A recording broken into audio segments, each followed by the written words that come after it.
Now, the last question or the last response was about alcohol. What's the biggest challenge you're facing in your spiritual life?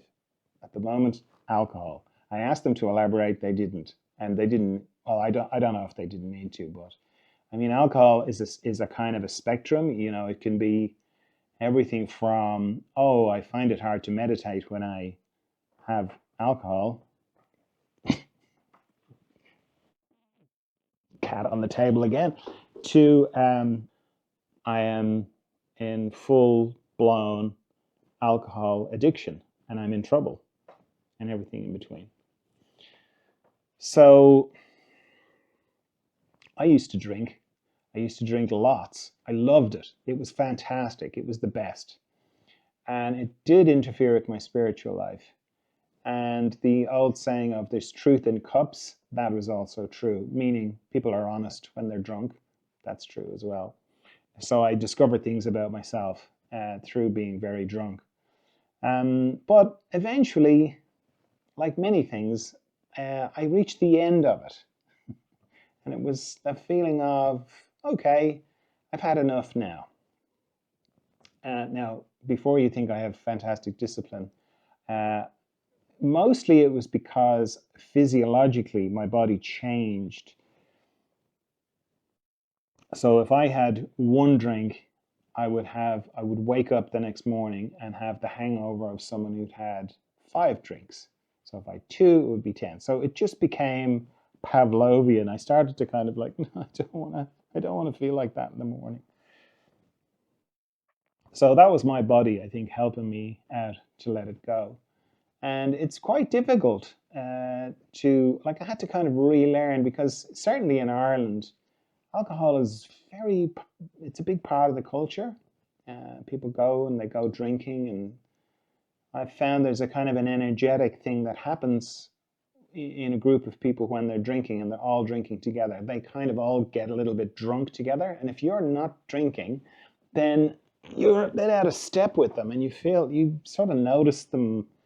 You notice things that you don't notice when you're in the energy field of getting drunk as well.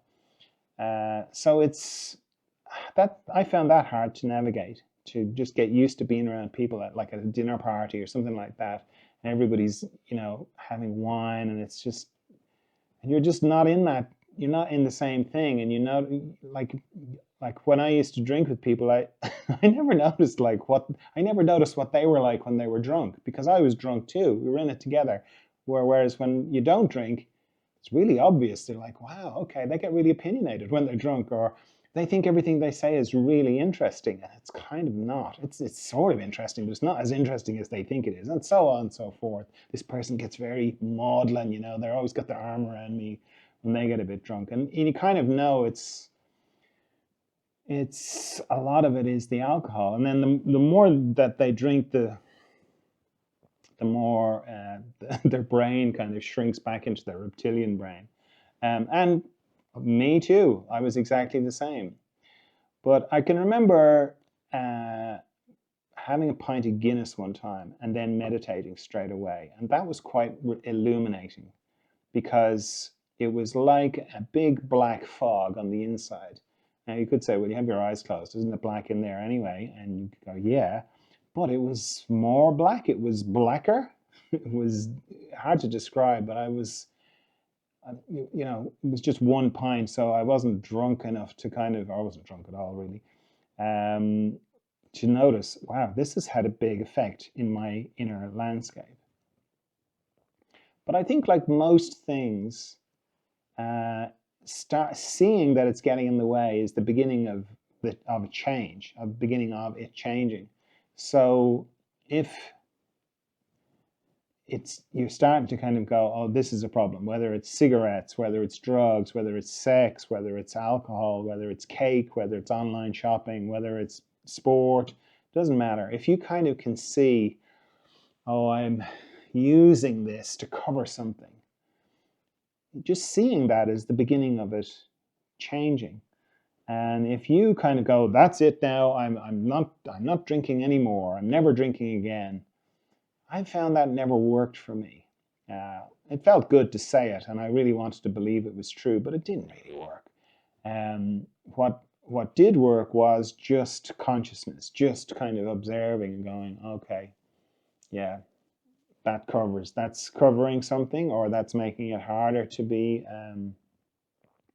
to meditate, or I'm being very cruel when I'm drunk. I'm saying these terrible things to the people I love. It's kind of ruining my life, depending on where you are on that spectrum, as I said. But it starts with, I mean, if it's very serious, of course, you've got to get help because it's gone. It goes out of the realm of cake and online shopping into, no, I've got a medical, I've got an illness here. I'm basically an alcoholic and I need help. And that's a different thing. And obviously, if you can get the help, you can. But even then, if you're interested in the spiritual life, you will bring that into your sobriety um, program, or your sobriety, your process of getting sober. Um, so alcohol is like anything else that we use to distract ourselves or cover ourselves, or well, me anyway. As I said at the beginning, I don't really talk about me. Like I used alcohol because I had and continue to have pretty intense social anxiety. So God, it was brilliant for me in social situations. Alcohol was the best. It just made it so much easier, and that was one of the difficult things when I stopped drinking. It was very hard to be in social situations without that social lubricant. But because it kind of left me, and I had that strong sense of that I've had enough now, and I had that Pavlovian unpleasant feeling, that helped to make it easier. But it's the same with anything. There's always going to be if you like eating cake or you like doing online shopping because you don't like facing something else. When you stop doing the thing that you use to distract yourself, then when you have to face it, it's like, oh, it's awful. You still have to face the difficult thing. Okay, I hope that helps.